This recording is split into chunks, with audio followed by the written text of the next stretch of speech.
Di dalam nama Tuhan Yesus Kristus kami berdoa. Semua kita yang percaya berkata bersama-sama. Amin, amin, amin. Salam Bapak Ibu sekalian, apa kabar? Semuanya sehat? Mari kita lihat dari Kisah Para Rasul pasal yang ke-27. Ayat yang ke-33 sampai dengan ayat yang ke-37. Saya membacakan buat kita semua. Ketika hari menjelang siang, Paulus mengajak semua orang untuk makan, katanya, sudah 14 hari lamanya kamu nanti saja, menahan lapar dan tidak makan apa-apa.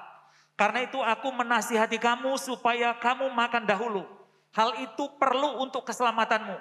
Tidak seorang pun di antara kamu akan kehilangan sehelai pun dari rambut kepalanya. Sesudah berkata demikian, ia mengambil roti, mengucap syukur kepada Allah, di hadapan semua mereka, memecah-mecahkannya lalu mulai makan. Maka kuatlah hati semua orang itu dan mereka pun makan juga. Jumlah kami semua yang ada di kapal itu 276 jiwa. Amin. Saudara-saudara sekalian, pada pagi hari ini saya membawakan topik pulih lebih cepat, bangkit lebih kuat. Ya, saudara sekalian mungkin sudah mendengarkan pidato kenegaraan dari Pak Presiden Jokowi. Salah satu yang kita apresiasi adalah dalam 3 tahun terakhir ini, Indonesia mengalami apa yang disebut dengan swasembada pangan. Kita berikan tepuk tangan buat Tuhan. Jadi Indonesia betul-betul banyak sekali hal-hal yang hebat. Dan kalau saya dengar pidatonya menguatkan kita dari semua aspek. Dan kita bersyukur. Dan jayalah Indonesia, selamat Hari Kemerdekaan Republik Indonesia yang ke-77. Nah saudara-saudara sekalian, topik kita hari ini bicara mengenai pulih lebih cepat, bangkit lebih kuat. Topik kita selama dalam bulan ini bicara mengenai declaring King's Mandate. Berbicara mengenai deklarasi. Bagaimana memproklamasikan, bagaimana pesan-pesan Tuhan disampaikan kepada kita. Mari kita lihat bersama-sama. Oke, silahkan slide-nya. Maka kita lihat bahwa declaring King's Mandate itu berbicara bagaimana memproklamirkan, menyatakan amanat atau mandat sang raja di atas segala raja. Supaya pulih lebih cepat dan bangkit lebih kuat. Kita akan lihat hari ini 3 poin penting bagaimana kita pulih lebih cepat dan bangkit lebih. Mari kita lihat bagaimana proses pulih lebih cepat, bangkit lebih kuat. Saudara sekalian, kalau tadi kita membaca ayat ini dari pasal 27 ayat 33, ini satu peristiwa bagaimana Paulus harus berangkat ke Roma. Dia naik banding kepada Kaisar karena dia memiliki 2 keluarga negaraan. Satu warga negara Ibrani, yang kedua warga negara Roma. Sebagai warga negara Roma, dia tidak setuju. Dia melawan. Karena apa? Dia dituntut harus dihukum mati. Dia bilang, saya tidak mau mati sembarangan. Saya naik banding kepada Kaisar. Dan saudara-saudara sekalian, ketika dia naik banding kepada Kaisar, maka harus dia berangkat. Naik kapal. Tadi saya diskusi dengan Pak Samuel naik kapal ya Pak Samuel. Nah kalau saya tidak salah tadi dengar 27 jam naik kapal dari Sampit ke Surabaya kalau saya tidak salah. Nah saudara-saudara sekalian, kapal pada zaman itu belum seperti sekarang. Menggunakan solar atau menggunakan turbin atau menggunakan mesin yang hebat. Tapi masih menggunakan tenaga manusia dan juga tekanan angin. Dan saudara-saudara sekalian ketika kita membaca di dalam pasal 27 ini, maka kita lihat Paulus berangkat ke Roma untuk naik banding kepada Kaisar. Saudara-saudara sekalian, ketika dia berangkat menuju Roma naik kapal, dan di dalam kapal itu terdiri dari 276 jiwa, yaitu anak buah kapal, nahkoda, termasuk perwira, dan termasuk prajurit, termasuk Rasul Paulus. Jadi jumlahnya 276 jiwa di dalam kapal itu. Apa yang terjadi di kapal ini? Ternyata waktu berangkat mereka mengalami satu masalah yang sangat serius, itu angin timur laut. Yang membuat bahtera atau membuat kapal ini tidak bisa bergerak dengan baik, tidak bisa bergerak dengan cepat. Dan terapung-apung di laut selama 14 hari. Saudara yang sering naik kapal mengerti maksud saya. Ini bukan terapung-terapung biasa dan ini bukan kapal terapung dan bukan kapal kapal pesiar.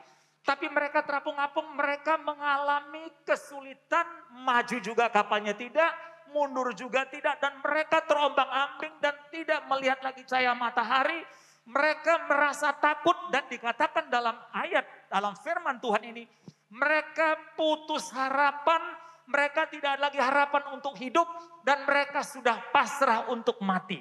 Jadi saudara-saudara sekalian, apa yang saya maksud dengan kapal ini? Kapal ini juga berbicara mengenai kapal rumah tangga kita. Kapal ini juga berbicara barangkali bisnis kita. Kapal ini juga barangkali berbicara mengenai ekonomi, mengenai apa saja yang kita kerjakan.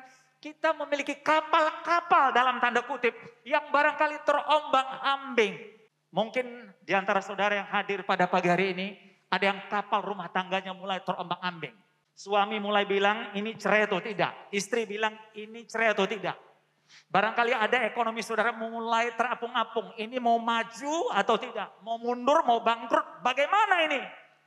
Mungkin ada di sini yang kuliahnya tanggung. Jadi lama-lama bisa jadi MA, mahasiswa abadi. Gak lulus-lulus.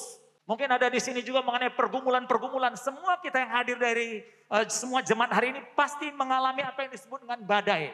Ada tantangan, pergumulan dan lain sebagainya. Tapi mari kita lihat 3 poin ini. Bagaimana pulih lebih cepat dan bangkit lebih kuat. Mari kita lihat poin yang pertama. Saudara-saudara sekalian, ketika kita membaca di dalam ayat yang ke-34 ini, saudara-saudara sekalian, ketika mereka sudah tidak lagi harapan, ketika mereka sudah mengalami kesulitan dan sudah pasrah, maka kita lihat di dalam ayat 34 dikatakan, Paulus tampil. Dia sebagai warga kerajaan. Dia tampil di depan semua anak buah kapal, para tahanan, di depan para prajurit dan di depan perwira itu dan bilang begini, aku menasihati kamu supaya kamu makan lebih dahulu. Waktu saya mempelajari ayat ini, saya menemukan satu kata kunci, Paulus tidak mementingkan diri sendiri. Padahal Paulus kalau mau makan, bisa makan duluan dia. Karena dia merupakan tahanan politik yang dibawa ke Roma, jadi dia punya status khusus. Kalau dia mau makan duluan, dia bisa lakukan. Tapi dia bilang, karena itu aku menasihati kamu supaya kamu makan dahulu. Di sini saya menemukan satu kata kunci. Paulus tidak mementingkan diri sendiri.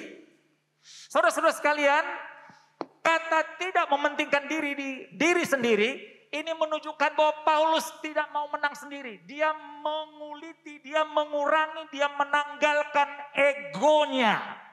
Jadi kita lihat tidak mementingkan diri sendiri. Tidak mementingkan diri sendiri, inilah yang kita sebut dengan ekspresi kasih. Saudara bisa baca ini dalam buku Pak Handoko, bab 6 mengenai bait Allah. Kasih. Kasih itu harus diekspresikan. Kalau saudara lihat dalam 1 Korintus, pasal 13, ayat 4-7, itu ada 12 variabel kasih. Yang pertama, itu disebut dengan sabar. Maka kalau bicara mengenai kasih harus kelihatan sabar. Coba lihat kiri kanan, kamu orangnya sabar apa enggak? Coba lihat lu tanya. Sabar atau tidak? Mau marah-marah aja atau gimana? Kedua, murah hati. Saudara perhatikan ini. Ketiga, tidak cemburu. Siapa di sini yang suka cemburu? Coba lihat. Keempat, tidak memegahkan diri. Tidak memegahkan diri. 5, tidak sombong. Ini nggak usah tulis sampai 12 ya. Saya teruskan aja. Di sini juga termasuk tidak marah. Dan seterusnya. Nanti diakhiri di variabel yang ke-12 itu sabar. Di nomor 12 sabar, di nomor 1 sabar. Sabar di sini bukan pasif. Sabar bukan reaktif, sabar itu proaktif. Proaktif. Artinya apa? Sabar itu adalah salah satu sifat dari kasih. Kasih ini berbicara mengenai Allah Maha Kasih. Allah itu kasih adanya. Dan Paulus mencerminkan seorang pribadi yang tidak mementingkan diri sendiri, diekspresikan dalam bentuk kasih. Itulah sebabnya saudara-saudara sekalian, jemaat yang dikasih oleh Tuhan, kalau memang kita memiliki kasih, kita tidak mungkin mementingkan diri sendiri. Dan kasih itu diwujudkan pertama sabar. Ini baru lampu merah udah gak sabar. Wah, mau lewat langsung. Coba lihat kiri kanan, berapa banyak kita terobos lampu merah. Saya tidak menunjuk saudara, cuma lihat kiri kanan aja gitu. Berapa banyak kita yang pelit, murah hati. Pelit ilmu, pelit duit, pelit makan, semua pelit. Mau untuk diri sendiri. Sampai ayam tumbuh gigi, kita tidak akan pernah mengekspresikan kasih Tuhan kalau kita orang yang tidak memiliki kasih. Itulah sebabnya kita sebagai umat Tuhan, para gembala, bagaimana kita mengekspresikan kasih? Salah satu melalui komsel atau kakak. Di kakak itulah diuji kita punya kasih atau tidak. Berapa banyak yang ikut kakak atau komsel? Coba angkat tangan. Yang belum angkat tangan hari ini daftar. Ikut di kakak komsel. Jangan menjadi jemaat yang reaktif, yang pasif, tapi mari proaktif. Tidak cemburu. Waktu saya baca ini apa maksudnya cemburu ini? Saya temukan bahasa lain. Tidak ingin atau tidak punya kemauan untuk memiliki barang orang lain.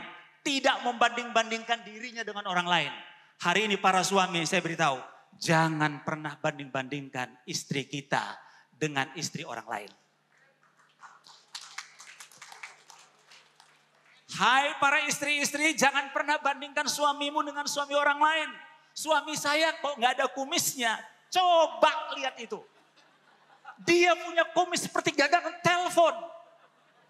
Saudara-saudara sekalian nggak begitu, warga kerajaan. Warga kerajaan bukan orang yang membanding-bandingkan dirinya. Karena apa? Kita semua diberikan potensi oleh Tuhan. Diberikan kemampuan oleh Tuhan. Sehingga kita merupakan pribadi yang unik yang tidak ditemukan di dunia manapun. Coba lihat kiri kanan, kamu unik kan? Coba tanya, kamu unik? Semua kita pribadi yang unik. Itulah hebatnya Tuhan kita.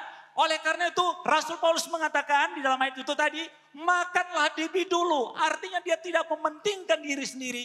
Dia mengekspresikan kasih, sabar, murah hati, tidak cemburu, tidak memegahkan diri, tidak sombong, tidak marah dan seterusnya ditutup dengan kalimat sabar. Saudara-saudara sekalian, jika kita ingin pulih lebih cepat, bangkit lebih kuat, mari kita memiliki kasih yang bisa dirasakan oleh orang-orang di sekitar kita. Selama kita tidak memiliki kasih, cuma omong doang. Bertahun-tahun kita ke gereja, bertahun-tahun kita membaca Alkitab, tapi tidak kelihatan sabarnya. Istri cepat sekali marah, langsung tanduknya keluar. Suami juga cepat sekali marah, langsung kumisnya berdiri. Waduh, gimana? Coba suruh bilang, murah hati. Saya kemarin lalu baca di koran, di media, saya sedih sekali. Seorang Letnan Kolonel Purnawirawan di Bandung hanya gara-gara soal parkir ditikam oleh tetangganya. Ya Tuhan, apa susahnya sih saudara cuci mobil kalau ada di depan rumah saudara? Cuci aja sekalian, coba buktiin. Apa yang terjadi? Pak Ejasa ngaco itu ngajarin. Bukan, maksud saya lawan kebencian itu, lawan cemburu itu. Karena Pak Kristus mau kita adalah pribadi-pribadi yang penuh dengan kasih. Dengan cara inilah akan terjadi pulih lebih cepat, bangkit lebih kuat. Karena kasih Allah.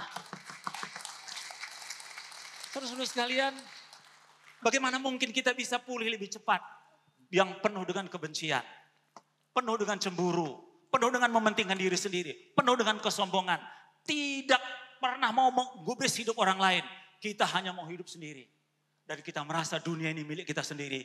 Tak perlu kenal tetangga, tak perlu kenal siapapun. Biarlah aku hidup sendiri. Ini Pak Samuel kan pencipta lagu. Nanti ciptakan lagu Jangan Biarkan Aku Sendiri ya Pak. Kasih. Oke, mari kita teruskan. Poin yang kedua kita lihat, sesudah berkata demikian yang mengambil roti. Diambil roti, mengucap syukur kepada Allah di hadapan semua orang itu. Tahu saudara, waktu dia mengucap syukur dikatakan dalam Alkitab diambil.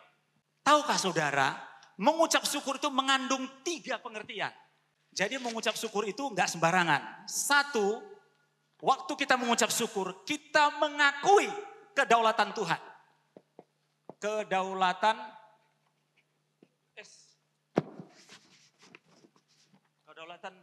Tuhan. Kedua, waktu kita mengucap syukur, kita mendatangkan mujizat.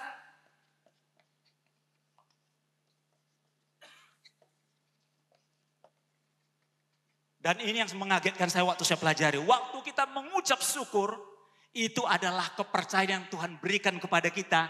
Di dalam kesulitan itu pada waktu kita mengucap syukur, kita diberikan kepercayaan oleh Tuhan.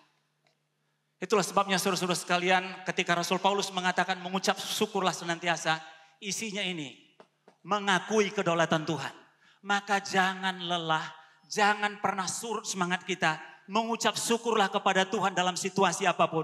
Karena itu menyatakan kedaulatan Tuhan. Pada waktu kita mengucap syukur, kita mendatangkan mujizat. Dan pada waktu kita mengucap syukur, Tuhan sedang memberikan kepercayaan kepada kita melalui hidup kita, melalui mulut kita. Untuk mengakui dia, bahwa dia itu dahsyat dalam hidup kita. Maka jangan pernah berpikir, buat apa mengucap syukur, duit sudah habis. Sekalipun hari ini saudara memiliki P7, pergi pagi pulang pedang, pergi pagi pulang petang, pendapatan pas-pasan, potong pinjaman, ujung-ujungnya pasrah. Tetaplah mengucap syukur. Jadi saudara-saudara sekalian, mengucap syukur itu bicara mengenai kedaulatan Tuhan. Mengucap syukur berarti mendatangkan mujizat. Mengucap syukur berarti Allah sedang memberikan kepercayaan kepada kita untuk mampu di dalam kesulitan itu.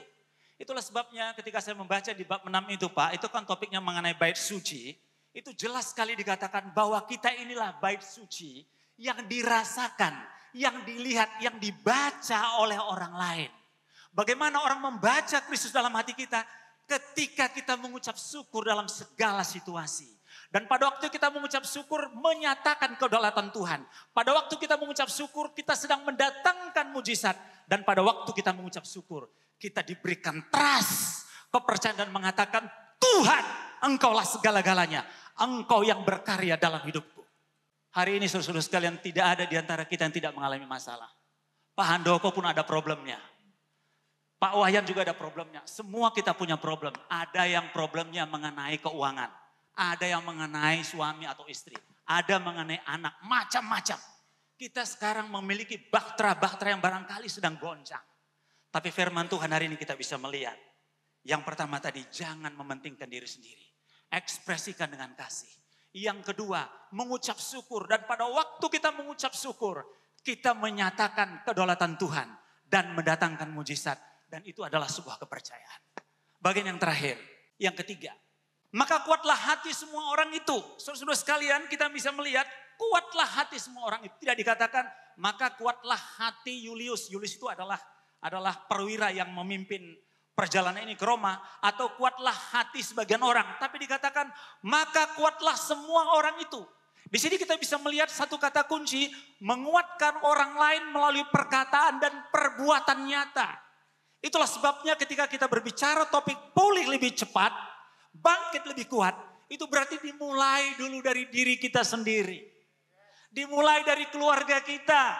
Kita tidak mungkin bisa ramah di luar kalau dalam keluarga pun kita sering maki-maki istri, sering maki-maki suami. Tidak mungkin. Kita tidak mungkin bisa ramah di luar kalau dengan anak kita pun kita mengucapkan kata-kata kutuk. Bahkan ada orang tua di luar sana, di sini tidak ada yang mengatakan kepada anaknya, otakmu memang didengkul. Secara medis tidak pernah otak pindah ke dengkul. Itu saudara sendiri yang ngarang. Saudara-saudara sekalian, mari kita lihat situasi sekitar kita tidak semakin baik. Tapi ketika kita berpegang kepada kebenaran firman Tuhan, maka Roh Kudus yang berotoritas dalam hidup kita dan kita bisa mengalami apa yang disebut dengan pulih lebih kuat, lebih cepat, bangkit lebih kuat. Dan oleh karena itu di poin ketiga ini saya mau mengatakan demikian. Itu dia mengatakan, hai saudara-saudara sekalian, malam tadi malaikat telah berbicara kepadaku. Tidak ada satupun di antara kamu yang celaka dan tidak ada satupun rambutmu yang jatuh. Bayangkan itu, kalimatnya begitu tegas. Dan apa yang terjadi, semua yang di kapal itu menjadi kuat. Tahukah saudara apa yang terjadi? 276 termasuk Rasul Paulus yang ada di tempat itu. Mereka mengalami perjumpaan dengan Kristus. Mereka boleh melihat satu pribadi yang namanya Paulus telah mengekspresikan kasih Tuhan. Hari ini saya mau mengatakan kepada saudara, semua saudara yang hadir di sini adalah Paulus rohani.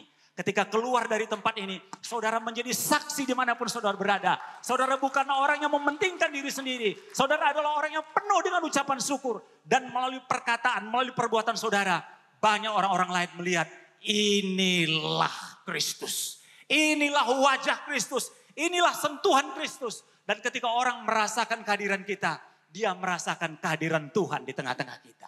Yang terakhir konklusi. Ini kecepatan tinggi saudara-saudara sekalian. Ya, karena memang waktunya begitu. Kesimpulannya adalah mau pulih lebih cepat dan bangkit lebih kuat, kita lihat. Hindari untuk mementingkan diri sendiri. Mengucap syukurlah senantiasa dalam hidup ini. Kuatkanlah hati sahabat, keluarga, orang di sekitar. Kita hindari menghakimi. Hindari menghakimi. Hindari mencela. Hindari mengutuk.